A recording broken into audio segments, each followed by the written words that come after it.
며느리 배는 왜 이렇게 조용해? 빈 창고도 이렇게 흐하진 않겠다.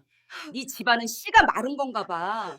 저는 25년 동안 단 한 번도 임신하지 못했습니다. 시어머니는 매일 제 배를 흘겨보며 말하곤 했죠. 명절만 되면 친척들 앞에서 대놓고 모욕당했습니다. 그러던 어느 날 남편이 퇴근하자마자 제 앞에 서더니 이렇게 말했습니다. 다른 여자가 내 애를 가졌어. 그러니까 당장 이혼하자. 너도 이제 필요 없잖아. 그 순간 저는 단 한 방울의 눈물도 흘리지 않았습니다. 말없이 이혼 도장을 찍고 말없이 집을 나왔습니다. 3주 뒤 저는 다시 그들 앞에 나타났습니다. 제가 가방에서 꺼낸 건 과연 무엇이었을까요? 그 3주 동안 저는 무엇을 준비했을까요? 그리고 지금 남편과 시댁은 어디에 있을까요? 이야기 속으로 들어가시기 전에 일상생활 중에 설거지할 때, 산책할 때, 잠들기 전에도 끊기지 않게 구독 한 번만 눌러두세요. 마음연가는 여러분의 다음 이야기를 자동으로 가져다 드립니다. 꼭 한 번만 눌러두세요. 자, 그럼 사연 속으로 출발해 보시죠. 제 이름은 김미숙, 55살입니다. 인천에서 반찬 공장을 운영하고 있습니다. 정확히는 남편 이재훈과 공동으로 운영한다고 되어 있지만 실제로는 제가 거의 모든 일을 합니다. 새벽 5시면 일어나서 공장 출근 준비를 하고 밤 10시가 넘어서야 집에 돌아옵니다. 주말도 없습니다. 반찬 공장은 쉬는 날이 없거든요. 이 공장은 제가 30살 때 시작했습니다. 친정 어머니가 평생 만들어 오신 김치 레시피를 물려받아서 집 근처 작은 가게에서 시작한 것이 어느덧 직원 80명이 넘는 제법 큰 공장으로 커졌습니다. 백화점에도 납품하고 대형마트에도 들어갑니다. 손님들은 우리 김치가 집에서 담근 맛이 난다고 좋아하십니다. 그 맛을 내려고 제가 얼마나 밤을 새웠는지 모릅니다. 오늘도 새벽 5시에 알람이 울렸습니다. 눈을 뜨자마자 몸이 무거웠습니다. 어젯밤에도 제대로 못 잤습니다. 요즘 들어 잠이 오지 않는 날이 많습니다. 침대 옆에서 재훈이 코를 골고 있었습니다. 남편은 늘 잘 잡니다. 아무 걱정 없이 편하게 자는 모습을 보면 부럽기도 하고 서운하기도 합니다. 조용히 일어나 욕실로 갔습니다. 거울을 보니 눈 밑에 다크서클이 짙었습니다. 55이라는 나이가 거울에 고스란히 보였습니다. 젊었을 때는 그래도 피부가 탱탱했는데 이제는 주름이 깊어졌습니다. 세수를 하고 간단하게 화장을 했습니다. 요즘은 화장을 해도 피곤한 얼굴이 가려지지 않습니다. 부엌으로 가서 아침 준비를 시작했습니다. 시어머니 윤경자 여사는 82의 나이에도 아침 6시면 정확히 일어나십니다. 그리고 거실 소파에 앉아서 제가 밥상을 차리는 것을 감시하듯 지켜보십니다. 밥을 너무 되게 지으면 이가 없는 사람은 어떻게 먹느냐고 잔소리를 하시고 반찬이 입맛에 안 맞으면 이게 뭐냐고 짜증을 내십니다. 밥을 안 치고 국을 끓이고 반찬을 꺼내 놓았습니다. 김치찌개를 끓이는데 시어머니가 부엌으로 오셨습니다. 미수가 김치는 묵은 김치로 써야지 새 김치로 쓰면 맛이 없어. 네, 어머님 알고 있어요. 저는 늘 묵은 김치를 씁니다. 하지만 시어머니는 매번 같은 말씀을 하십니다. 제가 뭘 모르는 사람처럼요. 아침상을 차리고 나니 시어머니가 거실에서 부르셨습니다. 미수가 과일 좀 깎아라. 저는 아무 말 없이 다시 부엌으로 갔습니다. 사과를 꺼내서 깎기 시작했습니다. 칼로 껍질을 벗기면서 생각했습니다. 25년 동안 매일 아침 이렇게 과일을 깎았습니다. 몇천 번을 깎았을까요? 손이 저절로 움직일 정도로 익숙해졌습니다. 껍질을 최대한 얇게 벗기려고 조심했지만 시어머니는 늘 뭔가 트집을 잡으셨습니다. 과일 접시를 거실 탁자에 내밀자 시어머니가 사과 조각을 집어들고 유심히 보셨습니다. 그러더니 혀를 차셨습니다. 너무 두껍게 깎았네. 껍질 밑에 영양분이 다 있는데 이렇게 깎으면 어떡해? 저는 죄송합니다. 라고 말했습니다. 뭐가 죄송한 건지도 모르겠지만 일단 죄송하다고 했습니다. 시어머니가 계속 말씀하셨습니다. 공장에서는 똑똑한 척해도 살림은 영 아니야. 25년을 며느리로 살아도 과일 하나 제대로 못 깎네. 그 말을 들으면서도 저는 고개만 숙였습니다. 남편 재우는 옆 소파에 앉아 휴대폰만 들여다보고 있었습니다. 시어머니가 저를 구박하든 말든 전혀 관심이 없었습니다. 화면에서 눈을 떼지 않고 손가락만 움직이고 있었습니다. 결혼 초만 해도 재우는 가끔이라도 한마디 해줬습니다. 어머니, 미숙이한테 왜 그러세요? 라고요. 하지만 요즘은 그런 말조차 없어졌습니다. 아침을 먹는 동안 시어머니가 또 말씀을 꺼내셨습니다. 옆집 박신의 며느리 봤어? 그 집 며느리가 또 애를 낳았대. 벌써 3번째야. 아들 2에 딸 1. 박씨가 얼마나 좋아하던지. 손주들이 오면 집안이 환해진다더라. 저는 밥만 먹었습니다. 국물을 떠서 입에 넣었지만 맛이 느껴지지 않았습니다. 근데 우리 집은 뭐냐? 시어머니의 목소리가 높아졌습니다. 25년이 지나도록 소식 하나 없으니 내가 친구들 만나면 손주 자랑은 못하고 입만 다물고 있어야 한다고. 친구들이 손주 사진 보여주면 나는 핸드폰만 쥐고 있어야 해. 얼마나 창피한 줄 알아? 재호는 여전히 아무 말이 없었습니다. 그저 밥만 먹고 있었습니다. 숟가락질 하나 멈추지 않았습니다. 저는 밥그릇을 내려놓고 물을 마셨습니다. 목이 막혀서 밥이 넘어가지 않았습니다. 시어머니가 계속 말씀하셨습니다. 아침부터 이런 소리 듣기 싫지만 할 말은 해야겠어. 너 병원 가봤어? 네, 어머님, 전에 갔었어요. 언제? 한참 전이잖아. 요즘은 의학이 발달해서 임신이 안 되는 이유를 다 찾아낸다던데. 검사 한번 제대로 받아봐. 네, 어머님. 저는 고개만 끄덕였습니다. 사실 검사는 이미 받았습니다. 3달 전에 재훈과 함께 갔었습니다. 하지만 그 결과를 아직 말씀드리지 못했습니다. 아침을 마치고 설거지를 했습니다. 그릇을 씻으면서 창밖을 바라봤습니다. 해가 떠오르고 있었습니다. 새로운 하루가 시작되는데 왜 이렇게 무기력할까요? 매일이 똑같습니다. 새벽에 일어나서 밥 짓고 과일 깎고 잔소리 듣고 공장 가고 일하고 퇴근하고 또 밥 짓고 그렇게 25년을 살았습니다. 공장에 출근하면 상황이 조금 달라졌습니다. 저는 이곳에서는 사장이었습니다. 공장 문을 열고 들어서면 직원들이 인사를 했습니다. 사장님, 안녕하세요. 사장님, 오늘 생산 계획 확인 부탁드립니다. 사장님, 새 거래처에서 연락 왔습니다. 저를 사장님이라고 부르는 사람들이 있다는 게 신기했습니다. 생산 라인을 돌아봤습니다.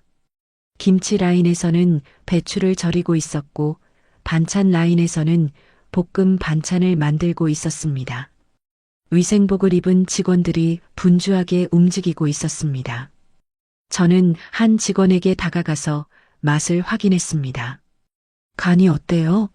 딱 좋습니다, 사장님. 사무실로 돌아와 서류를 확인했습니다.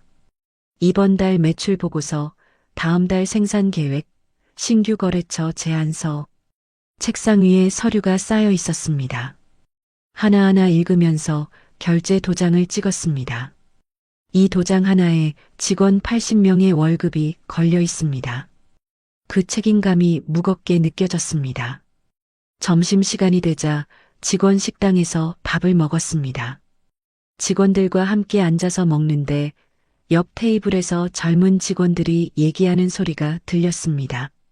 저 이번 주말에 애 돌잔치 가요. 조카가 벌써 돌이래요. 아, 좋겠다. 아기들 보면 귀엽잖아요. 그 소리를 들으면서 밥맛이 없어졌습니다. 오후에는 거래처 사장을 만났습니다. 대형마트 바이어였습니다. 우리 김치 맛이 좋다고 물량을 더 늘리고 싶다고 했습니다. 좋은 소식이었습니다. 저는 미소를 지으며 감사하다고 인사했습니다.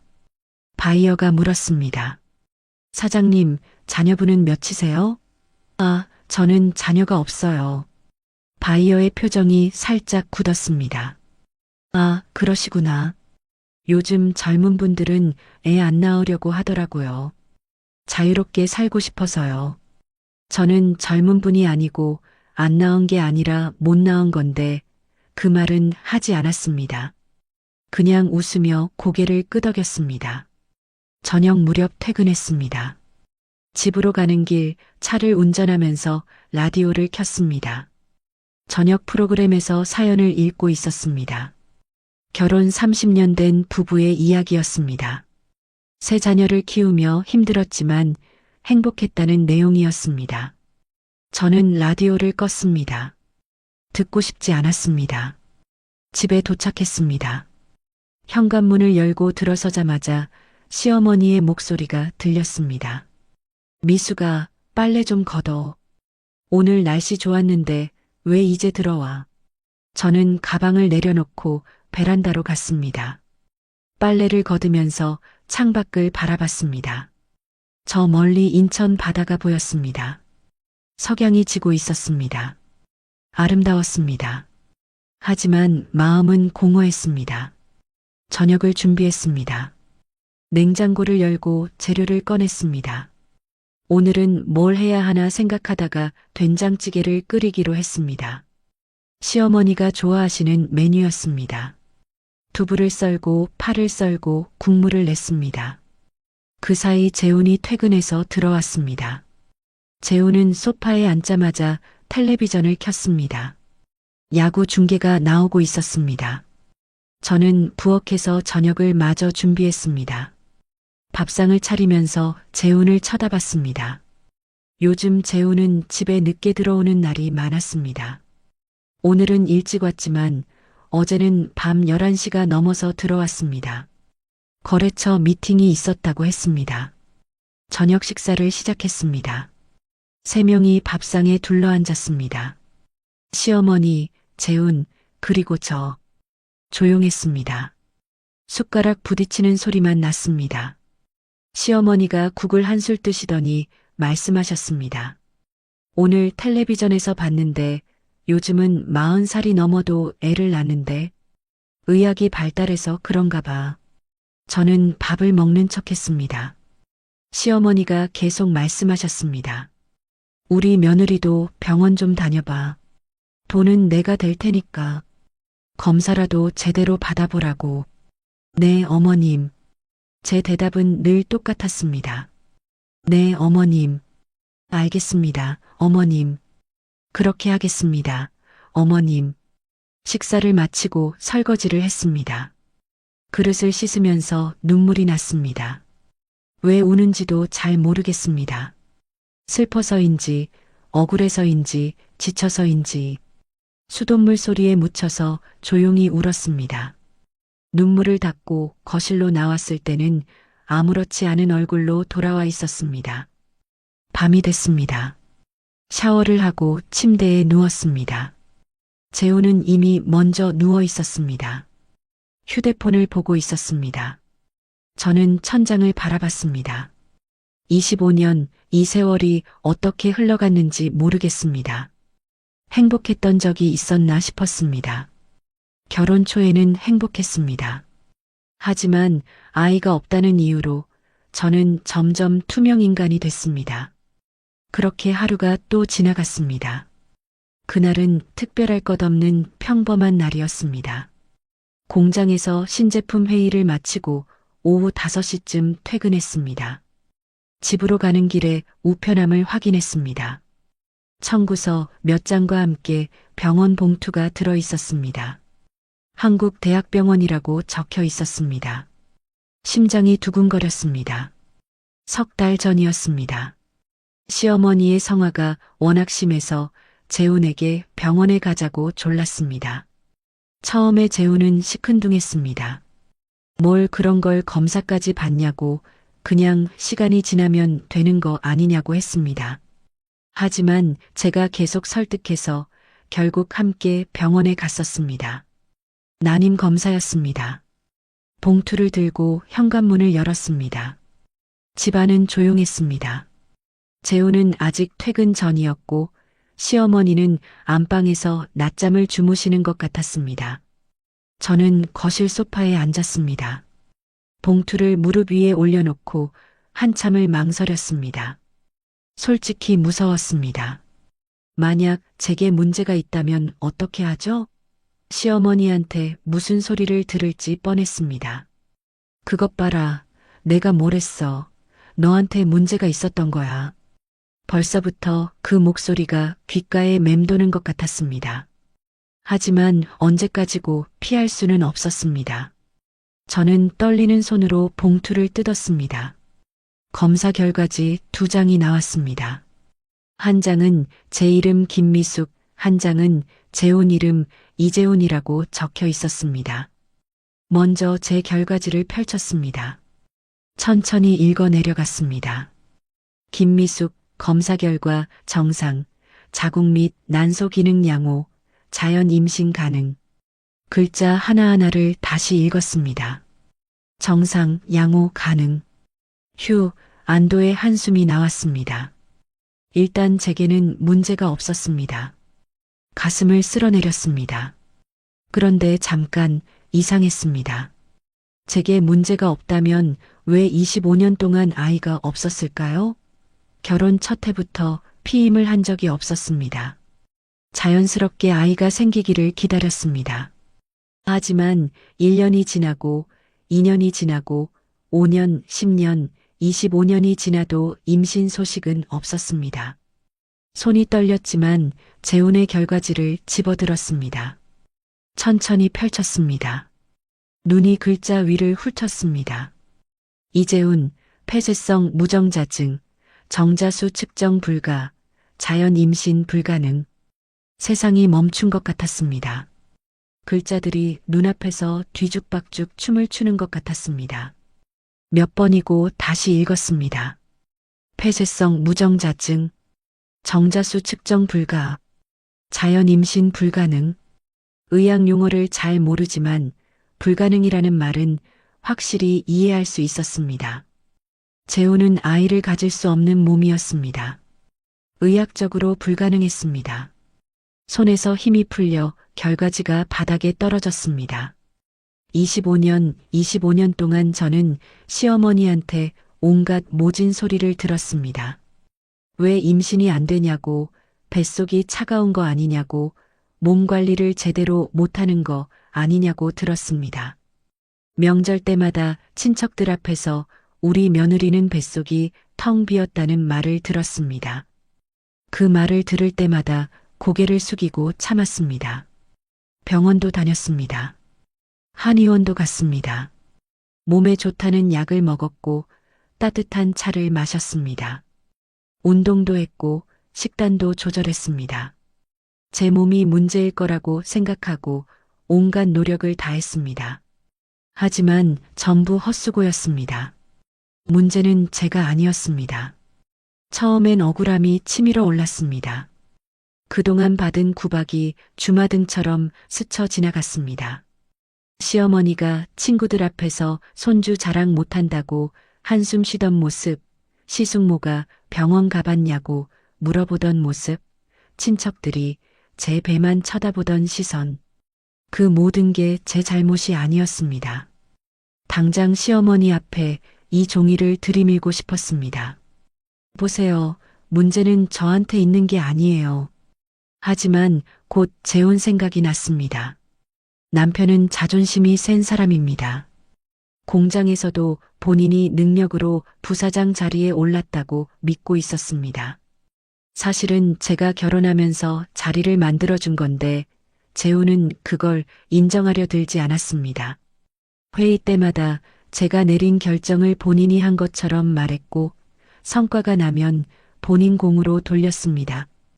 이런 사람이 자신에게 문제가 있다는 걸 알면 어떻게 될까요? 특히 남자로서 아이를 가질 수 없다는 사실을 알게 되면요. 무너질지도 모릅니다. 자존심이 완전히 무너져 버릴 겁니다. 대를 이어야 한다는 압박감, 남자로서의 체면, 특히 시어머니 앞에서 어떻게 고개를 들고 다닐까요? 저는 한참을 고민했습니다. 바닥에 떨어진 결과지를 집어들고 계속 읽었습니다. 어떻게 하면 재훈의 마음을 덜 다치게 하면서 이 사실을 전할 수 있을까요? 둘이 조용히 앉아서 요즘은 의학이 많이 발달했다고 함께 치료 방법을 알아보자고 그렇게 부드럽게 말해주면 될까요? 결국 결과지 2장을 모두 안방 서랍 깊숙이 넣어뒀습니다.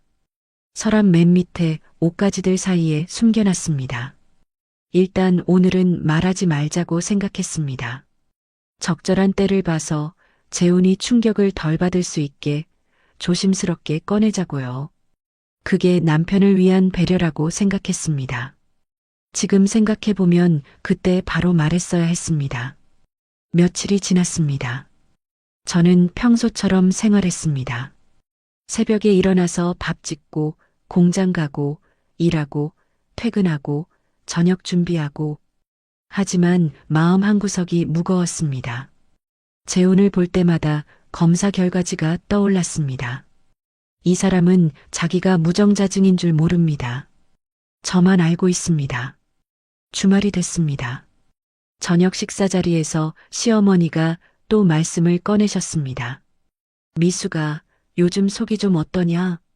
혹시 입덧 같은 거 없냐? 아니요, 어머님 별일 없는데요. 시어머니의 얼굴이 굳어졌습니다. 별일이 없긴 결혼한 지가 몇 년인데 아직도 감감무소식이야. 밥상에 둘러앉았을 때 시어머니의 잔소리가 본격적으로 시작됐습니다. 옆집 박신의 며느리 있잖아. 걔는 작년에 결혼해서 벌써 애를 낳았다더라. 박 씨가 얼마나 좋아하던지 날마다 손주 사진을 보여준대. 저는 묵묵히 밥만 떴습니다. 근데 우리 집은 뭐냐?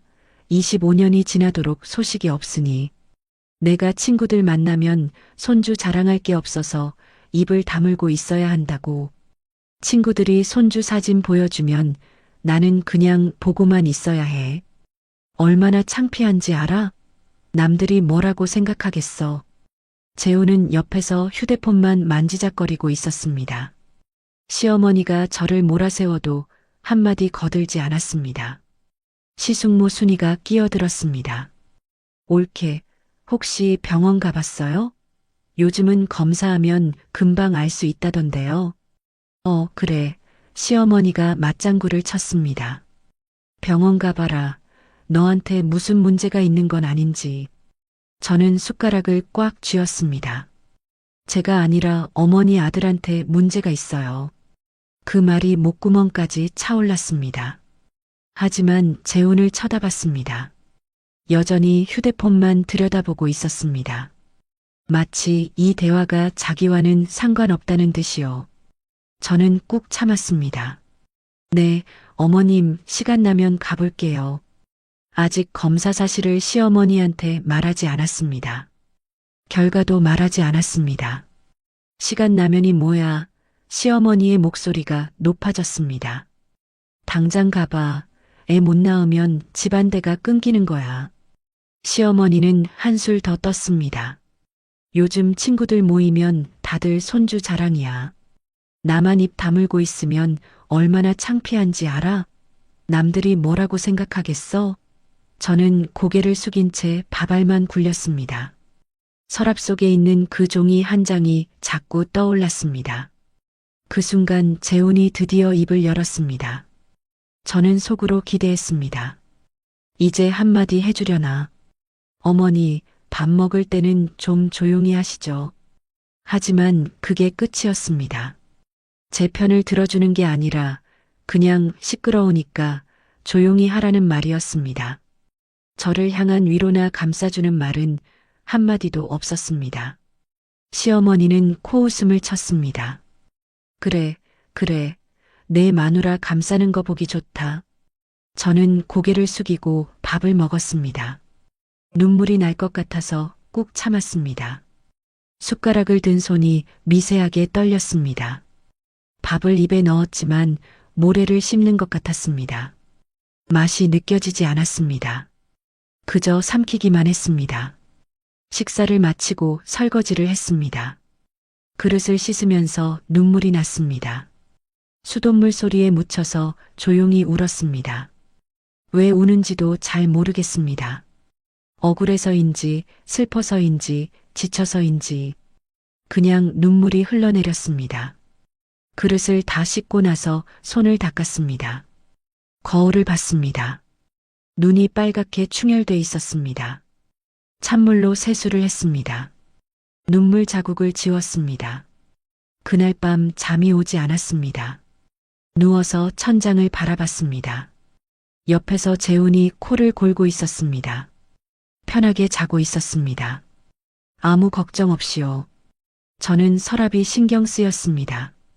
일어나서 조용히 서랍을 열었습니다. 결과지가 그대로 있었습니다. 폐쇄성 무정자증, 자연 임신 불가능. 이 종이 한 장이면 모든 게 끝납니다. 시어머니의 잔소리도 시숙모의 눈치도 제가 받는 모든 구박도 한 방에 끝낼 수 있습니다. 하지만 저는 다시 서랍 문을 닫았습니다. 아직은 아니야. 재훈이 상처받지 않게 조심스럽게 말할 방법을 찾아야 해. 우리 둘이 함께 해결해 나가면 돼. 그때의 저는 정말 어리석었습니다. 그 다음 날부터 더 이상한 일들이 벌어지기 시작했습니다. 그날 밤도 재훈은 늦게 들어왔습니다. 자정이 훨씬 넘은 시간이었습니다. 현관문이 열리는 소리에 잠에서 깼습니다. 거실로 나갔더니 재훈에게서 술 냄새가 진하게 났습니다. 또 거래처 사람들이랑 회식했다고 했습니다. 요즘 들어 회식이 부쩍 잦아졌습니다. 일주일에 서너 번은 밤 11시가 넘어서 들어왔습니다. 회식이 늦게 끝났네요? 제가 물었습니다. 응, 팀원들이랑 한잔했어. 재훈은 대답도 건성으로 하고는 곧장 욕실로 들어갔습니다. 샤워기 물소리가 들려왔습니다. 저는 거실 소파에 앉았습니다. 텔레비전을 켰지만 무슨 내용이 나오는지 집중이 되지 않았습니다. 시어머니는 이미 안방에서 주무시고 계셨고 집안은 고요했습니다. 그런데 식탁 위에 재훈의 휴대폰이 놓여 있었습니다. 평소 같으면 거들떠보지도 않았을 겁니다. 부부 사이에도 사생활은 있는 거니까요. 결혼 25년 동안 재훈 휴대폰을 몰래 본 적은 단 한 번도 없었습니다. 신뢰했습니다. 믿었습니다. 의심하는 건 사랑이 아니라고 생각했습니다. 그때 휴대폰 진동이 울렸습니다. 화면이 환하게 켜졌습니다. 알림이 떴습니다. 발신자 이름이 눈에 들어왔습니다. 한소영. 처음 보는 이름이었습니다. 공장 직원 중에 그런 이름이 있나 생각해봤지만 기억나지 않았습니다. 거래처 담당자인가 싶었습니다. 저도 모르게 화면을 들여다봤습니다. 팝업창에 메시지 일부가 보였습니다. 오빠, 오늘 사준 목걸이 너무 예뻐요. 친구들한테 자랑했어요. 벌써 보고 싶네요. 하트 이모티콘이 여러 개 붙어 있었습니다. 심장이 철렁 내려앉았습니다. 오빠, 목걸이? 손이 떨려서 휴대폰을 제대로 잡을 수가 없었습니다. 더 확인하고 싶었지만 잠금이 걸려 있었습니다. 머릿속이 하얘졌습니다. 설마 재훈이 바람을 피우는 건가요? 아니야, 뭔가 오해겠지. 재훈한테 사촌 여동생이 있었나? 아니, 재훈은 외동아들이고 사촌도 없는데요. 그럼 누구죠? 회사 팀원? 아니, 팀원한테 목걸이를 사주고 오빠 소리를 들어요? 온갖 생각이 머릿속을 휘저었습니다. 가슴이 답답해서 숨을 제대로 쉴 수가 없었습니다. 바로 며칠 전까지만 해도 저는 재혼의 검사 결과를 숨겨줬습니다. 무정자증이라는 사실을 알면 상처받을까봐 어떻게 말해야 할지 고민하며 밤을 새웠습니다. 남편의 자존심을 지켜주려고 조심스럽게 말할 방법을 찾으려고 애썼습니다. 그런데 그 재혼이 다른 여자한테 목걸이를 사주고 있었다고요? 욕실 문이 열리는 소리가 났습니다. 저는 황급히 휴대폰을 제자리에 내려놨습니다. 손바닥에 땀이 축축하게 배어 있었습니다. 재훈이 머리를 수건으로 닦으며 나왔습니다. 뭐해? 아무것도 텔레비전 보고 있었어요. 목소리가 떨리지 않게 애썼습니다. 재훈은 별 관심 없다는 듯 휴대폰을 집어들고 방으로 들어갔습니다. 화면을 보더니 씩 웃었습니다. 그 미소가 소름 끼치도록 역겨웠습니다. 저는 그 자리에 한참을 앉아 있었습니다. 따져볼까요? 지금 당장 가서 그 한소영이 누구냐고 물어볼까요? 하지만 용기가 나지 않았습니다. 만약 제 오해라면 괜히 부부 사이만 어색해질 테고, 만약 진짜라면 그때는 어떻게 해야 하죠? 시어머니가 알면 이 집안이 발칵 뒤집어질 겁니다. 그리고 저는 더 큰 죄인이 될 겁니다. 남편을 제대로 못 잡아둔 며느리로요. 일단 지켜보자. 뭔가 확실한 증거가 나올 때까지. 저는 떨리는 가슴을 진정시키며 방으로 들어갔습니다. 침대에 누웠지만 잠이 오지 않았습니다. 천장을 바라보며 온갖 생각이 들었습니다. 한소영이 누구일까요? 어디서 만났을까요? 얼마나 오래된 관계일까요? 목걸이는 얼마짜리였을까요? 다음 날부터 저는 재훈을 주시하기 시작했습니다. 공장에서 마주칠 때마다 재훈의 표정을 살폈고, 퇴근 시간이 늦어지면 어디 가는지 물어봤습니다. 하지만 재훈은 너무나도 태연했습니다. 제 앞에서 당당하게 웃고 농담을 던지고 평소와 똑같이 행동했습니다. 그 태연함이 오히려 더 섬뜩했습니다. 일주일이 지난 어느 날 오후였습니다. 공장 사무실에서 서류를 보고 있는데 노크 소리가 났습니다. 들어오세요. 문이 열리고 친구 영자가 들어왔습니다.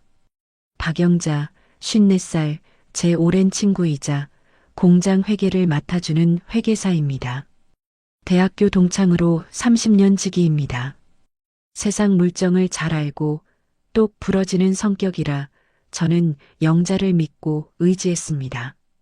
미수가, 영자가 심각한 얼굴로 들어왔습니다. 오랜만이네. 영자야, 무슨 일이야? 표정이 안 좋던데. 영자가 문을 닫고 의자에 앉았습니다.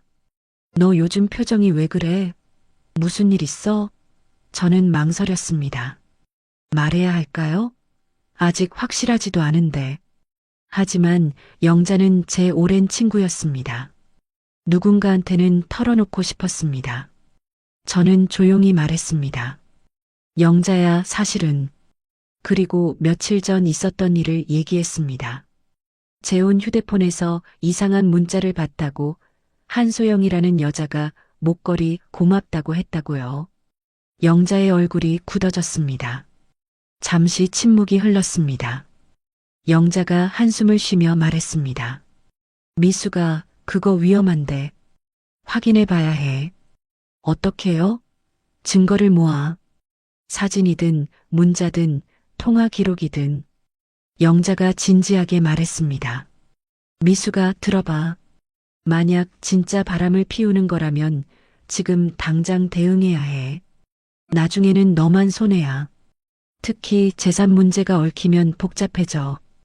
공장 지분도 있고 집도 있잖아. 제 정신이 번쩍 들었습니다. 맞습니다. 저는 그동안 감정에만 휩싸여 있었습니다. 배신감과 억울함에만 빠져 있었죠. 하지만 냉정하게 생각해야 했습니다. 만약 재훈이 정말 바람을 피운다면, 이혼을 요구한다면 그때 제 재산은 어떻게 될까요? 공장은 제 이름으로 되어 있지만 재훈도 부사장이고 명목상 공동 경영자입니다. 집도 공동 명의입니다. 영자가 노트북을 꺼냈습니다. 미수가 나한테 하나 물어봐도 돼? 뭔데? 혹시 재훈 씨가 공장 돈 빼돌리는 거 알아? 저는 눈이 커졌습니다. 무슨 소리예요? 영자가 화면을 돌려 제게 보여줬습니다. 사실 나도 최근에 이상한 걸 발견했어. 장부를 검토하다가 말이야. 화면에 엑셀 파일이 떴습니다. 빨간색으로 체크된 항목들이 여러 개 보였습니다. 이거 봐. 유령 거래처야. 존재하지 않는 회사한테 자재를 납품했다고 되어 있어. 근데 실제로는 그런 회사가 없고 돈만 빠져나간 거지. 얼마나요? 제가 떨리는 목소리로 물었습니다. 지금까지 확인한 것만 8억 원. 8억? 머리가 멍해졌습니다. 8억을 빼돌렸다고요? 재훈이요? 그것뿐만이 아니야. 영자가 다른 파일을 열었습니다. 법인카드 사용 내역인데 이것 좀 봐. 백화점 명품관, 고급 레스토랑, 호텔 라운지. 전부 재훈 씨 이름으로 결제됐어. 한 달에 2천만 원씩 쓰고 있어.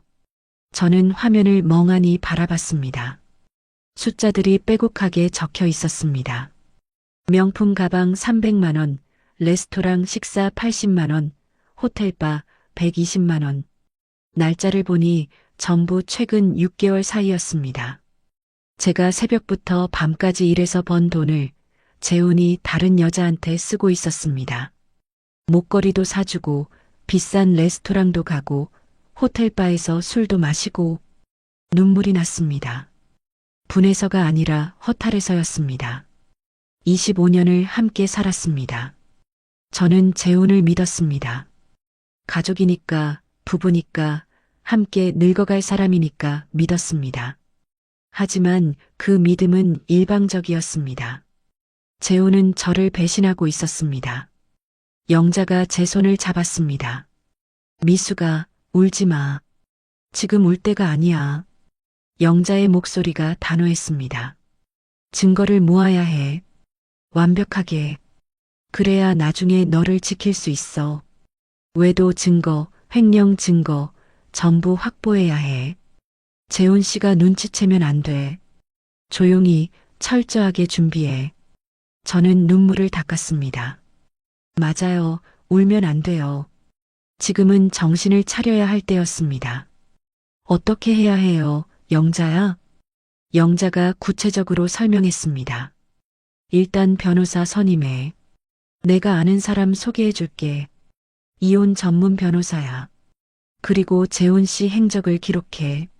언제 어디 갔는지, 누구 만났는지, 돈은 얼마 썼는지. 전부 다.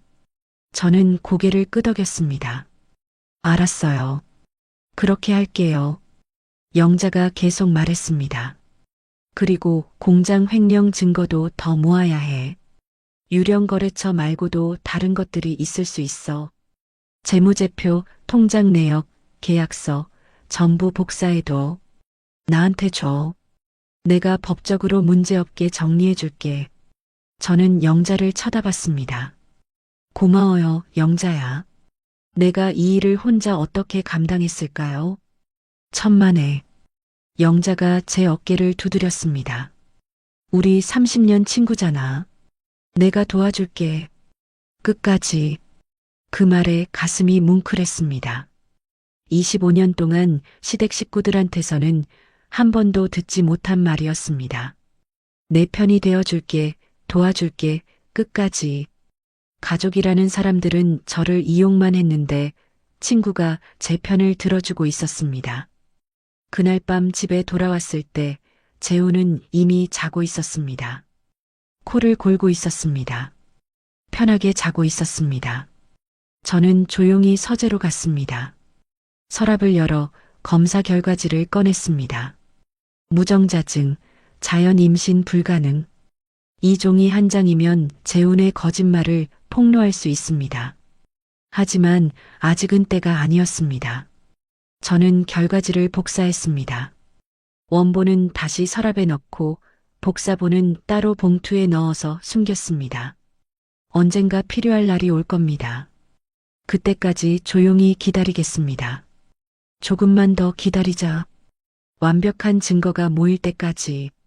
재훈이 저를 얼마나 철저하게 배신했는지 세상에 보여줄 수 있을 때까지. 다음 날부터 저는 달라졌습니다. 겉으로는 평소와 똑같이 행동했습니다. 새벽에 일어나서 밥 짓고, 과일 깎고, 시어머니 잔소리 듣고, 공장 가고, 퇴근하고. 하지만 속으로는 증거를 모으고 있었습니다. 재훈의 일정을 체크했습니다.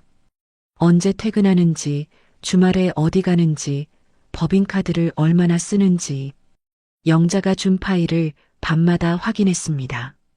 유령거래처 목록, 법인카드 사용 내역, 이상한 자금 흐름. 하나하나 읽어가면서 프린트했습니다. 증거를 쌓아갔습니다. 재훈은 전혀 눈치채지 못했습니다. 저를 여전히 순진한 아내로, 착한 며느리로 생각했습니다. 일주일이 지나고, 2주가 지나고, 한 달이 지났습니다. 증거는 점점 쌓여갔습니다. 영자가 소개해준 변호사도 만났습니다. 최 변호사라는 분이었습니다. 40대 중반의 여성 변호사였습니다. 이혼 소송을 전문으로 한다고 했습니다. 변호사는 제가 가져온 자료들을 보고 고개를 끄덕였습니다. 증거가 충분합니다. 외도, 횡령, 둘 다 입증할 수 있어요. 변호사가 말했습니다. 조금만 더 자료를 모으세요. 특히 외도 상대방 신상을 확인하는 게 중요해요. 이름, 연락처, 직업, 만난 장소. 가능하면 사진도 확보하세요. 저는 고개를 끄덕였습니다. 알겠습니다. 그렇게 하겠습니다. 집으로 돌아오는 길, 차 안에서 핸들을 잡고 한참을 생각했습니다. 25년의 결혼 생활이 이렇게 끝나는구나. 한때는 사랑했던 사람, 평생을 함께하겠다고 약속했던 사람. 하지만 그 사람은 저를 배신했습니다. 가족이라는 이름으로, 부부라는 이름으로 저를 이용했습니다. 더 이상 참지 않기로 했습니다. 더 이상 착한 며느리, 순종적인 아내로 살지 않기로 했습니다. 제가 지켜야 할 것들이 있었습니다. 공장, 직원들, 그리고 제 자존심. 25년 동안 제가 일궈온 모든 것들을 지켜야 했습니다.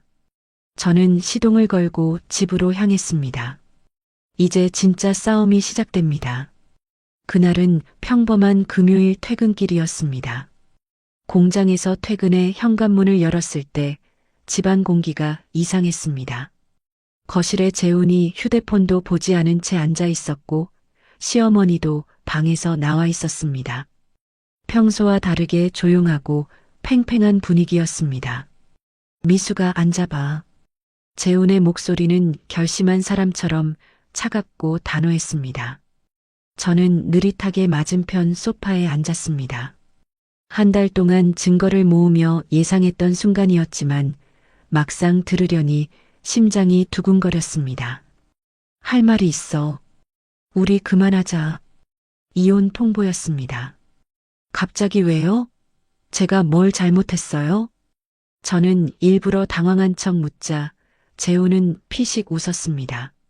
잘못이고 뭐고 없어. 그냥 우리는 안 맞아. 그리고 나 사랑하는 여자 생겼어. 그 말이 떨어지는 순간 시어머니의 입꼬리가 올라갔습니다. 재훈은 이어서 말했습니다. 그 여자, 내 아이를 가졌어. 10주.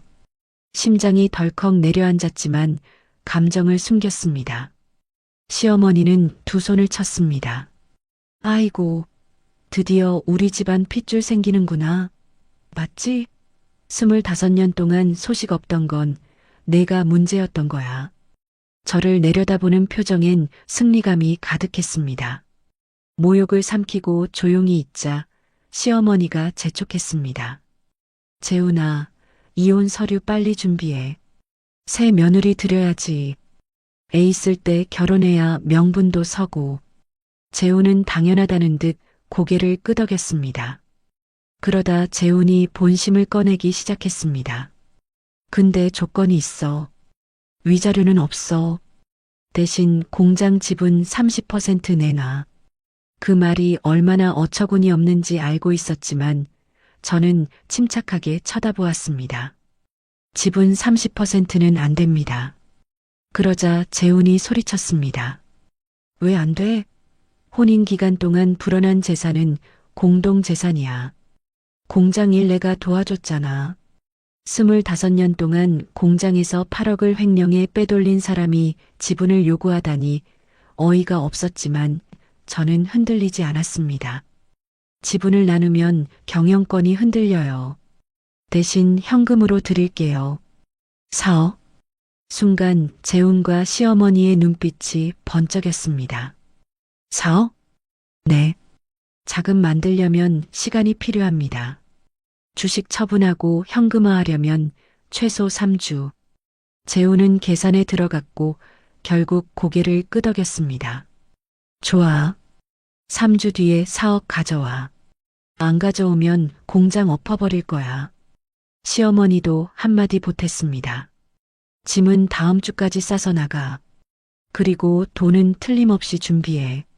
며칠 뒤 재훈과 시어머니는 캐리어와 박스를 챙겨 떠났습니다. 25년 동안 제 집에서 공짜로 살며 모은 짐들이었습니다. 차에 타던 시어머니는 창문 너머로 저를 보며 말했습니다. 3주 뒤에 한 푼도 빠짐없이. 차가 골목을 빠져나갈 때 그들의 얼굴에는 기대가 가득했습니다. 아마 새 며느리와 아이 4억, 새 사업까지 상상하고 있겠죠.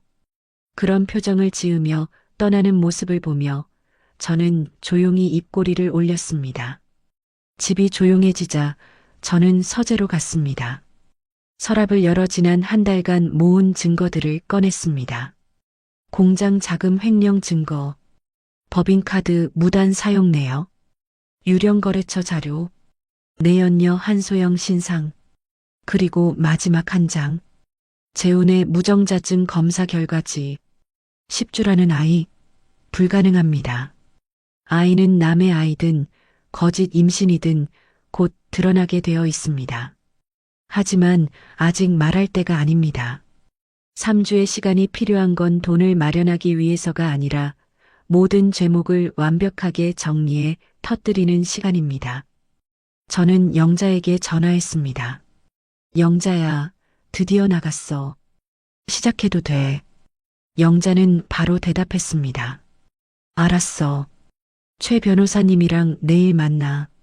전화를 끊고 창밖을 보았습니다. 25해 동안 착한 며느리, 순종적인 아내로 살며 구박을 참아왔습니다.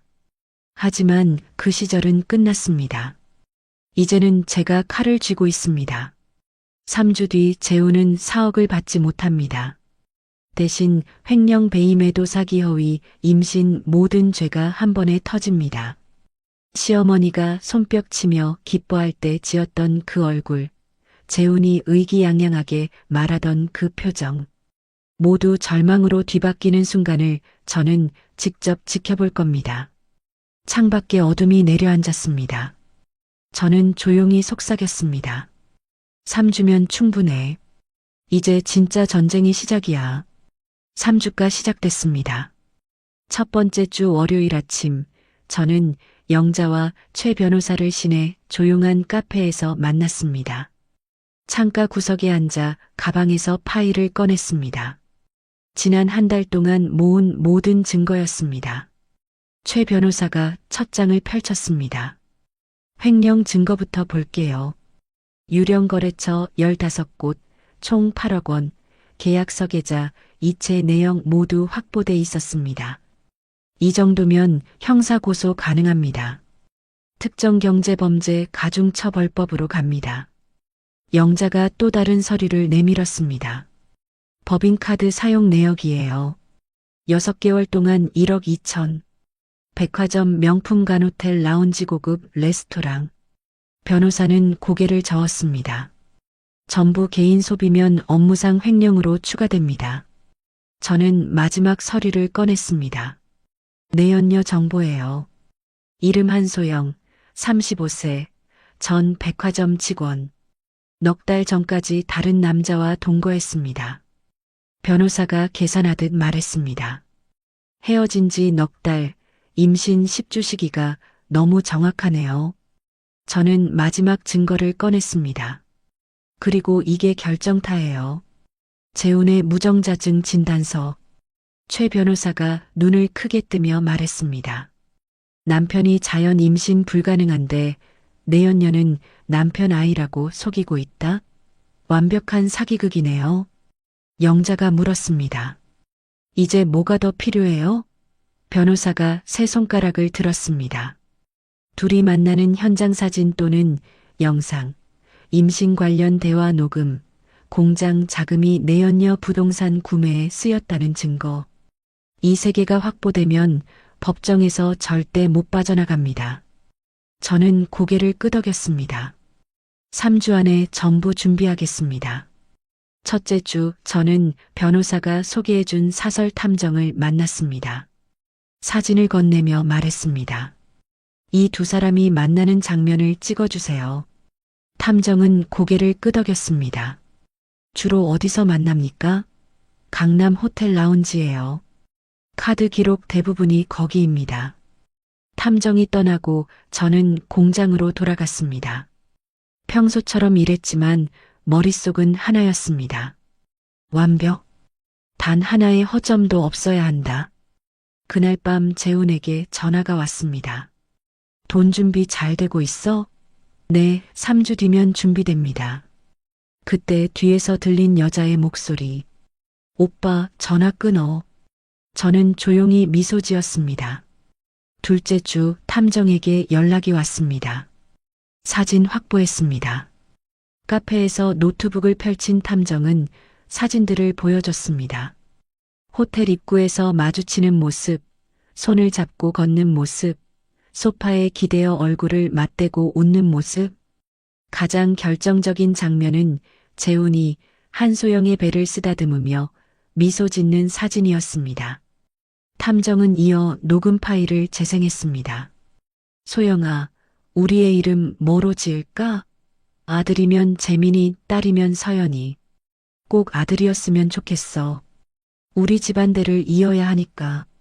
이어 한소영의 목소리. 오빠, 이혼은 언제 돼? 3주 뒤면 끝나. 4억 받아서 너 아파트 사줄게. 녹음이 끝나자 저는 숨을 고르며 말했습니다. 파일 전부 보내주세요.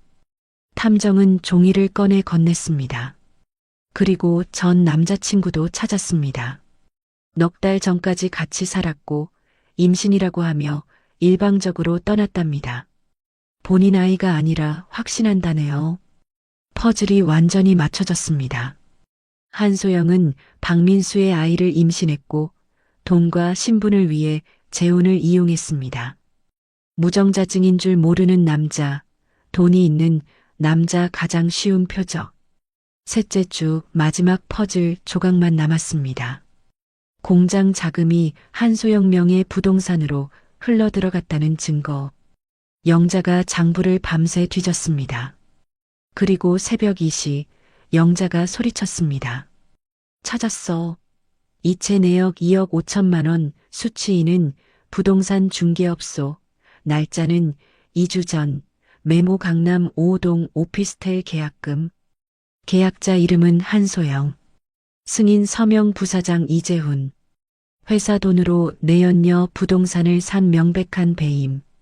저는 모든 자료를 출력했습니다. 다음 날 변호사를 만나 전부 제출했습니다.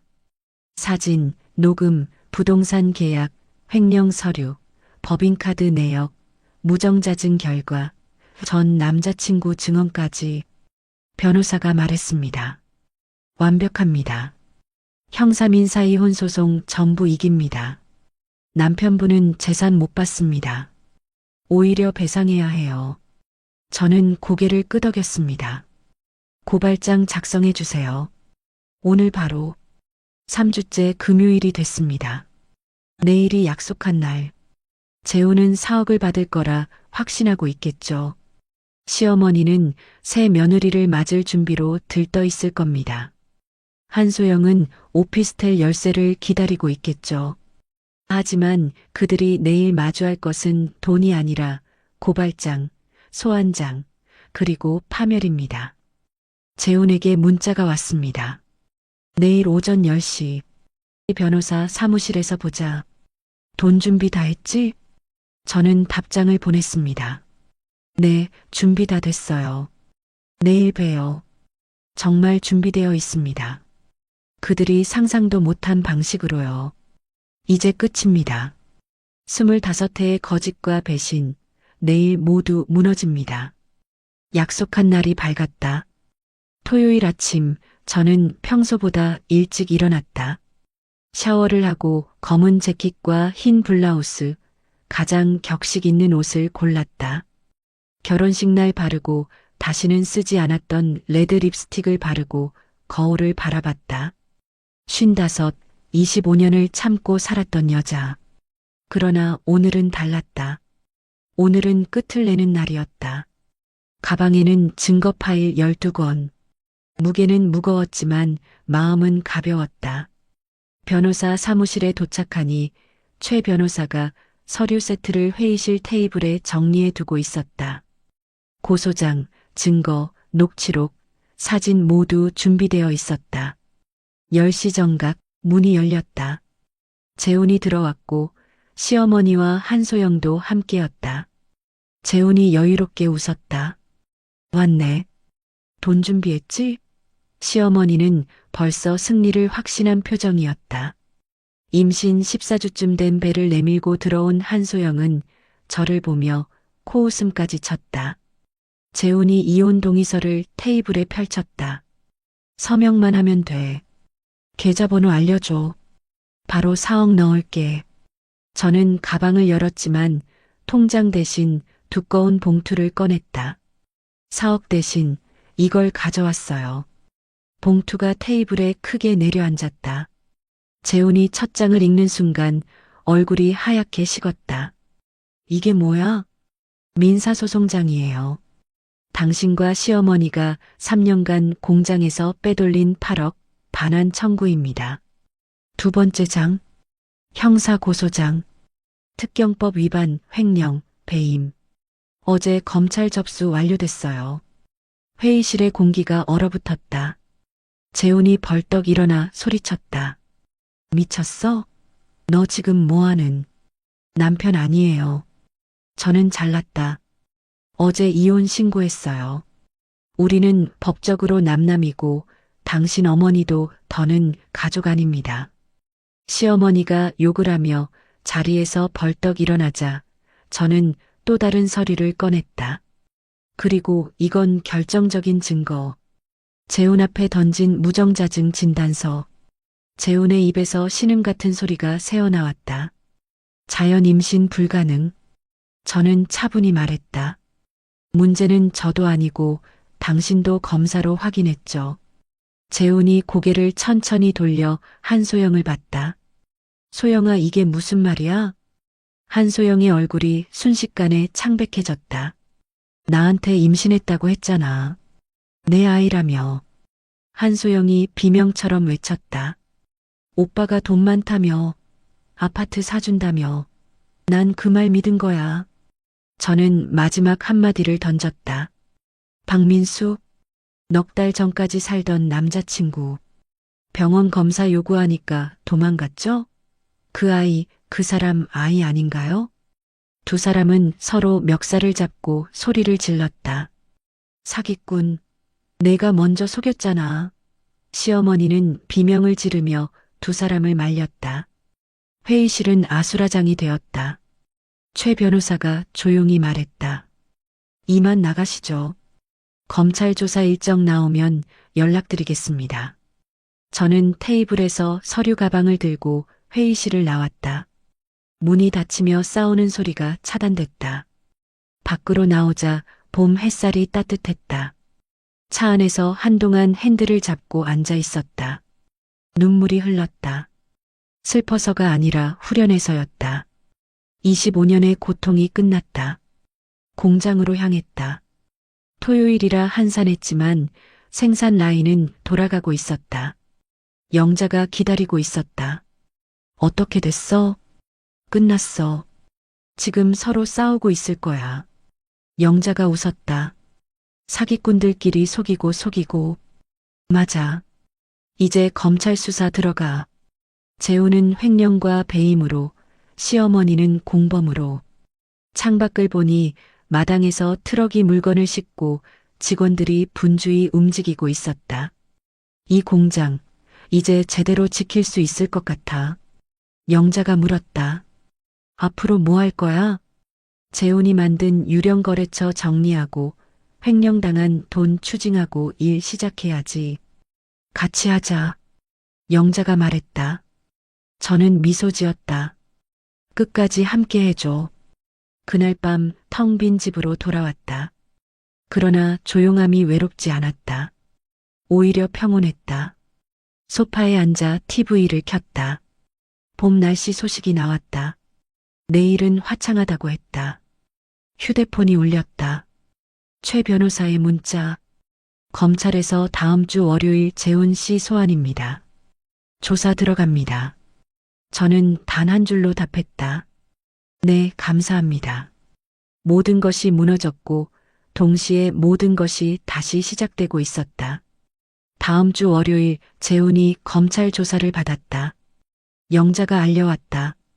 오전 10시에 검찰청 들어갔대. 횡령 조사 중이래. 나는 공장에서 평소처럼 일했다. 생산 라인을 돌고 직원들과 회의를 했지만 머릿속은 복잡했다.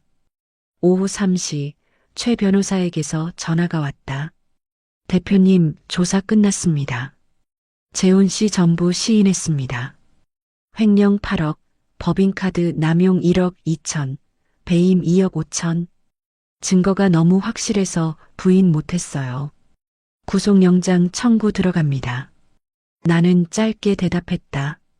네, 알겠습니다. 그날 저녁 집에 왔더니 현관 앞에 누가 앉아 있었다. 시어머니였다. 82 노인이 바닥에 주저앉아 있었다. 나를 보자마자 달려와 바지가랑이를 붙들었다. 미수가, 제발 고소 취하해줘. 재훈이 감옥 가면 안 돼. 돈 다 갚을게. 나는 손을 떼어냈다. 어머님, 이제 남남이에요. 저는 더 이상 며느리 아니에요. 시어머니가 무릎을 꿇었다. 미수가 내가 잘못했어. 25해 동안 구박해서 미안해. 애 못 낳는다고 욕하고 밥한다고 잔소리하고 전부 내 잘못이야. 재훈이만은 살려줘. 나는 묻고 싶었다. 25년 동안 상처 준 사람이 바로 앞에서 무릎을 꿇고 울고 있는데 그걸로 모든 게 지워지는가? 과일 깎을 때 한 번이라도 고맙다 하신 적 있나요? 밥할 때 수고했다 말한 적 있나요? 친척들 앞에서 모욕하면서 단 한 번이라도 미안하다고 하신 적 있나요? 시어머니는 울면서 말했다. 몰랐어. 내가 그렇게 힘든 줄 몰랐어. 아니요. 알면서 무시한 거예요. 시어머니가 내 발을 붙잡았다. 재훈이 감옥 가면 난 혼자야. 나한테 죽으란 소리냐? 그건 제 문제가 아니에요. 나는 집 안으로 들어와 문을 닫았다. 밖에서 울부짖는 소리가 한참 이어지다가 멎었다. 창문으로 보니 시어머니가 흐느끼며 걸어가고 있었다. 굽은 등, 늙은 몸, 비틀거리는 걸음. 마음 한구석이 저렸지만 돌아서지 않았다. 다음 날 아침 시숙모 순이에게서 연락이 왔다. 옳게 잠깐 볼 수 있을까? 평생 시어머니 편이던 사람, 나를 무시하던 사람이었지만 만나보기로 했다. 공장 근처 카페에서 마주 앉았다. 시숙모는 전보다 훨씬 늙어 보였다. 옳게 재훈이 좀 살려줘. 나는 대답하지 않았다. 형님이 요즘 정신이 아니야. 재훈이 감옥 가면 형님은 혼자 어떻게 살아? 나는 담담히 물었다. 숙모님은 그동안 제가 얼마나 힘들었는지 아세요? 알아, 형님이 너무 심했어. 나도 말리고 싶었는데 안 했죠. 명절마다 제가 죽도록 일할 때, 부엌에서 혼자 서 있을 때, 숙모님도 봤잖아요. 그런데 아무도 도와주지 않았죠. 시숙모는 고개를 숙였다. 미안해, 내가 더 신경 썼어야 했는데. 지금 미안한 이유는 재훈이 감옥 가는 게 두려워서죠. 시숙모가 울먹이며 손을 잡았다. 우리 가족이잖아. 한 번만 봐줘. 나는 손을 뿌리쳤다. 저는 25년 동안 가족 취급 한 번도 못 받았어요. 돈 벌어오는 기계, 아이 못 낳는 빈 화분 취급받았어요. 지금 와서 가족이라고 하죠. 자리에서 일어섰다. 이제 그만하세요. 뒤에서 시숙모가 외쳤다. 옳게. 나는 돌아보지 않았다. 그날 밤 재훈에게서 전화가 왔다. 처음엔 받지 않으려 했지만 계속 울려서 받았다. 미수가 제발 고소 취하해줘. 감옥 가게 생겼어. 죄를 지었으니까 가야죠. 나 정말 반성해. 다시는 이런 일 없을게. 우리 25년 함께 살았잖아. 그 정 때문에라도 한 번만. 나는 비웃었다. 정? 25년 동안 당신이 준 정이 있었나요? 나를 이용한 시간뿐이었죠. 재훈은 울면서 말했다. 나 죽고 싶어. 그건 제 책임 아니에요. 나는 전화를 끊고 휴대폰을 꺼버렸다. 침대에 누워 천장을 바라봤다. 드디어 끝났구나. 긴 터널이 끝났다. 한 달이 지나 재훈의 재판이 시작됐다. 나는 방청석에 앉아 피고인석을 바라봤다. 재훈은 수갑을 찬 채 수척한 얼굴로 앉아 있었다. 시어머니와 시숙모도 왔지만 두 사람 모두 한없이 늙어 보였다. 재판장은 특정 경제범죄 가중처벌법 위반, 업무상 횡령 8억, 배임 2억 5천, 법인카드, 부정사용 1억 2천, 총 12억 7천만 원의 피해 사실을 낭독했다. 재훈 측 변호사가 피고인은 깊이 반성하고 있으며 피해자와 합의를 원한다고 선처를 호소했다. 재판장이 나를 바라보자 최 변호사가 자리에서 일어났다. 합의 의사 없습니다. 엄벌을 원합니다. 전망은 이미 결정돼 있었다. 이후 석 달 동안 증인 신문과 서류 검토가 이어졌고 선고일이 다가왔다. 선고일 다시 법정에 앉았다. 재훈은 더 야위어 있었다. 재판장이 판결을 읽었다. 피고인 이재훈에게 징역 6년을 선고한다. 또한 추징금 12억 7천만 원을 명한다.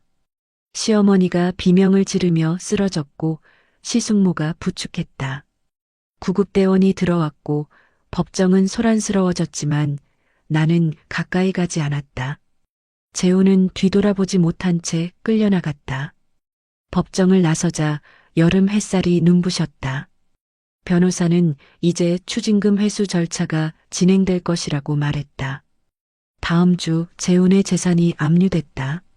계좌, 자동차, 보험 모든 것이 동결됐지만 12억에 턱없이 모자랐다. 시어머니도 공범으로 기소돼 집이 경매로 넘어갔다. 연락이 왔다. 한소영이 도망갔대. 예상한 일이었다. 돈을 챙기고 사라졌을 것이다. 경찰 수배가 내려졌지만 찾기 힘들 거라고 했다. 2주 뒤 시숙모가 전화를 걸어왔다. 형님이 뇌졸중이야. 병원 좀 와줄래? 망설였지만 병원에 갔다. 시어머니는 산소호흡기를 낀 채 중환자실 침대에 누워 있었다. 무섭던 모습은 사라지고 작고 늙은 노인만 남아 있었다. 내가 앉아 시어머니가 눈을 떴다. 미수가 미안해 25해 동안 잘못했어. 밉게 굴어서 미안해 한참 듣고만 있었다. 시어머니가 손을 뻗었지만 나는 잡지 않았다. 재훈이를 용서해줘. 나는 고개를 저었다. 그건 못해요. 나는 자리에서 일어났다. 몸조리 잘하세요. 시숙모가 물었다. 뭐라고 하시던? 용서해달래요. 옳게는 못한다고 했어요. 병원에서 나오는 길에 누군가 불렀다. 재훈의 대학 동창 강민호였다. 누나, 재훈이를 면회 좀 가줘요. 많이 반성하고 있어요. 나는 단호히 말했다. 싫어요. 이제 남남이에요. 차에 올라 시동을 걸었다. 백미러 속 강민호가 고개를 숙이고 서 있었다. 마음이 복잡했지만 흔들리지 않았다. 밤에 영자에게서 문자가 왔다. 추징금 회수 시작됐어. 재훈 재산, 어머님 재산조사 들어갔어. 얼마나 회수될까? 5억 정도. 나머지는 한소영한테 썼어. 7억은 영영 돌아오지 않을 돈이었다. 하지만 이상하게도 분노는 없었다. 이미 끝난 일이었다. 3달이 흘러 여름이 지나고 가을이 왔다. 재훈은 수감 중이고 시어머니는 와병 중이었다. 한소영은 행방불명. 모든 것이 정리된 듯했다. 하지만 마음속에는 설명하기 힘든 허무가 남아 있었다. 어느 날 야근하던 중 문득 창밖을 바라봤다. 가을밤 하늘이 높고 별이 밝았다. 29에 결혼해 54이 될 때까지의 세월이 한꺼번에 떠올랐다. 참고 견디고 또 참고 그래도 가족이니까라고 스스로를 설득했던 시간. 그러나 그들은 나를 가족으로 생각한 적이 없었다. 눈물이 흘렀지만 슬픔이 아니라 허무였다. 25년이 그렇게 흘러갔구나. 눈물을 닦고 서류를 정리했다. 불을 끄고 공장을 나섰다. 차에 타기 전 밤하늘을 올려다봤다. 별이 반짝이고 있었다. 기묘하게 아름다웠다. 나는 마음속으로 말했다. 이제 진짜 끝이다. 그리고 나는 자유다. 차에 올라 엔진을 걸었다. 새로운 시작을 향해 출발했다. 겨울이 왔습니다. 재판이 끝나고 6개월이 지났습니다. 공장 창밖으로 흰 눈이 조용히 내려왔습니다. 저는 사무실에서 올해 매출 보고서를 보고 있었습니다. 작년보다 15% 증가. 숫자는 좋았습니다. 직원들도 안정을 되찾았습니다. 재훈이 사라진 뒤 공장 분위기는 오히려 밝아졌습니다. 부사장 자리는 비워두었습니다. 아직 새 사람을 뽑지 않았습니다. 당분간은 제가 직접 경영하기로 했고 재무는 영자가 맡아주고 있어서 큰 문제는 없었습니다. 노크 소리가 났습니다. 들어오세요. 영자가 들어와 편지 한 통을 내밀었습니다. 미수가 교도소에서 온 거야. 발신인의 재훈 이름이 적혀 있었습니다. 저는 한참 편지만 바라보다가 결국 봉투를 뜯었습니다. 삐뚤빼뚤한 글씨가 눈에 들어왔습니다. 미수가 나야. 여기서 매일 너를 생각한다. 그동안 내가 너한테 얼마나 못되게 굴었는지 이제야 알겠다.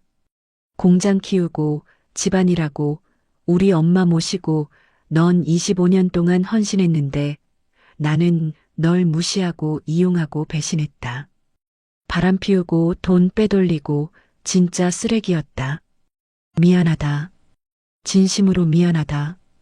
용서 못해줘도 된다. 그래도 말하고 싶었다. 여기서 매일 후회하고 반성한다. 너무 늦었지만 그래도 내가 건강하게 행복하게 살았으면 좋겠다. 재훈이가 편지를 다 읽고 책상 위에 내려놓았습니다. 가슴 한구석이 묵직해졌습니다. 미안하다는 말, 용서해달라는 말이 머릿속에서 맴돌았습니다. 창밖을 보니 눈이 더 굵어져 있었습니다. 세상이 하얗게 덮여가고 있었습니다. 그날 밤 집에 돌아와 소파에 앉아 편지를 다시 꺼냈습니다. 1번, 2번, 3번 읽었습니다. 읽을수록 마음이 복잡해졌습니다. 저 말이 진심일까 아니면 형량을 줄이려는 계산일까? 알 길은 없었습니다. 휴대폰을 들어 영자에게 전화했습니다. 영자야, 재훈이한테 편지 왔어. 미안하다, 용서해달라 그런 내용이야. 잠시 침묵 끝에 영자가 물었습니다. 넌 어떻게 느껴? 모르겠어. 미안하단 말이 진심인지 내가 그걸 받아들여야 하는지 하나도 모르겠어. 영자가 조용히 말했습니다. 미수가 용서는 내 마음이야. 하고 싶을 때 하는 거고 안 하고 싶으면 안 해도 돼. 그 사람이 미안하다고 했다고 해서 내가 반드시 용서해야 되는 건 아니야. 저는 한숨을 쉬었습니다. 근데 가끔 그게 제일 아까워. 25년이. 뭐가? 그 세월이. 나는 뭘 했나 싶어. 구박받고 무시당하고 이용당하고 그렇게 버틴 세월이 너무 아까워. 영자는 단호하게 말했습니다. 그건 내 잘못이 아니야. 넌 가족이라고 믿고 최선을 다한 거고 잘못한 건 재훈이랑 시어머니야. 자책하지 마. 눈물이 났습니다. 그래도 아까워. 25년이. 나도 알아. 근데 앞으로 25년이 더 남았잖아. 그 시간은 내가 행복하게 채우면 돼. 과거는 못 바꾸지만 미래는 내가 만들 수 있어. 전화를 끊은 뒤 저는 편지를 접어 서랍에 넣었습니다. 답장은 하지 않기로 했습니다. 미안하다는 말은 들었지만 용서할 준비는 되어 있지 않았습니다. 다음 날 영자와 카페에서 만났습니다. 오랜만에 여유로운 주말이었습니다. 창가 자리에 앉아 밖을 보니 연인들, 가족들, 친구들이 눈 오는 거리를 걸어가고 있었습니다. 요즘 어때? 일은 잘 돼. 공장도 안정됐고 매출도 오르고 근데 이상하게 마음 한쪽이 텅 빈 느낌이야. 25년을 누군가랑 살다가 갑자기 혼자 되면 그럴 수밖에 없지. 외롭진 않은데 허전해. 영자가 물었습니다. 새로운 거 시작해 볼 생각은 없어? 취미든 모임이든. 25년 동안 미뤄둔 거 있잖아. 머릿속에 스쳐 지나갔습니다. 여행, 그림, 요리, 가보고 싶던 곳들. 그래, 해볼까? 영자가 웃었습니다. 그래. 이제 진짜 내 인생이야. 내가 하고 싶은 대로 살아. 고마워, 영자야. 내가 없었으면 나 못 버텼을 거야. 우린 30년 친구야. 앞으로도 같이 갈 거야. 그 말에 가슴이 따뜻해졌습니다. 카페를 나와 영자와 나란히 겨울 거리를 걸었습니다. 공장 이야기, 직원들 이야기, 앞으로의 계획. 오랜만에 미래에 대한 얘기를 길게 했습니다. 재훈과 시어머니 이야기는 일부러 꺼내지 않았습니다. 지난 시간보다 앞으로의 시간에 대해 이야기하고 싶었습니다. 해가 지고 하늘이 주황빛으로 물들었습니다. 집으로 돌아와 현관문을 열었습니다. 조용한 집이었습니다. 이제는 이 고요함이 낯설지 않았습니다. 소파에 앉아 TV를 켰습니다. 제주도를 소개하는 여행 프로그램이 나오고 있었습니다. 푸른 바다와 돌담길, 한가로운 풍경이 화면을 가득 채웠습니다. 문득 가보고 싶다는 생각이 들었습니다. 25년 동안 제대로 된 여행 한 번 가지 못했던 제 인생이 스쳐갔습니다. 휴대폰을 들어 제주도 여행 패키지를 검색했습니다. 3박 4일, 4박 5일 상품들이 쭉 떴습니다. 잠시 망설이다가 4박 5일을 선택했습니다. 다음 달 출발. 결제를 누르는 손이 약간 떨렸지만 곧 화면에 예약 완료 문구가 떴습니다. 저도 모르게 웃음이 나왔습니다. 이제서야 내 인생을 시작하는구나. 그날 밤 꿈을 꿨습니다. 29살 처음 만났던 때의 재훈이 나왔습니다. 꿈속에서 우리는 웃고 있었고 아직 아무 일도 일어나기 전이었습니다. 잠시 행복했지만 눈을 뜨자 현실이 돌아왔습니다. 천장을 바라보며 생각했습니다. 재훈은 지금 교도소에 있고 시어머니는 병상에 누워 있고 한소영은 사라졌습니다. 모두 제 곁을 떠났습니다. 하지만 이상하게도 외롭지 않았습니다. 더 이상 구박받지 않아도 되고 눈치 보지 않아도 되고 참지 않아도 되는 삶. 이제야 진짜 자유를 손에 넣은 것 같았습니다. 눈을 감았습니다. 내일은 내가 원하는 대로 살 수 있는 하루일 것입니다. 그 생각을 하며 조용히 잠에 들었습니다. 가족이라는 이름으로 참았습니다. 사랑이라는 이름으로 눈 감았습니다. 25년 긴 시간이었습니다. 하지만 저를 이용하는 사람들은 가족이 아니었습니다. 진짜 가족은 서로를 존중하는 사람들입니다. 여러분도 기억하세요. 참는 게 미덕이 아닐 때가 있습니다. 나를 지키는 게 먼저일 때가 있습니다. 뱃속이 텅 비었다는 말, 빈 화분이라는 말, 그런 말들에 상처받지 마세요.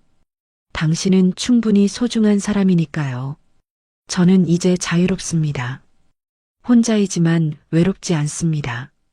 제가 원하는 대로 살 수 있습니다. 공장은 안정을 찾았고, 직원들은 저를 응원해주고, 친구는 제 곁을 지켜주고 있습니다. 이제 저는 행복합니다. 진짜 행복을 찾았습니다. 여러분도 행복하세요. 누군가 당신을 무시한다면, 누군가 당신을 이용한다면 용기 내세요. 당신의 인생은 당신의 것입니다. 참고 견디는 삶이 아니라 당당하게 사는 삶을 선택하세요. 늦은 나이는 없습니다. 55에 시작한 저처럼 당신도 할 수 있습니다. 새로운 시작은 언제나 가능합니다. 오늘 이야기가 마음에 남으셨다면 구독과 알림으로 다음 만남을 예약해 두세요. 다시 찾아갑니다. 그리고 오늘 이야기를 듣고 느낀 감정과 생각을 댓글로 소통해 주세요. 여러분의 용기를 응원합니다.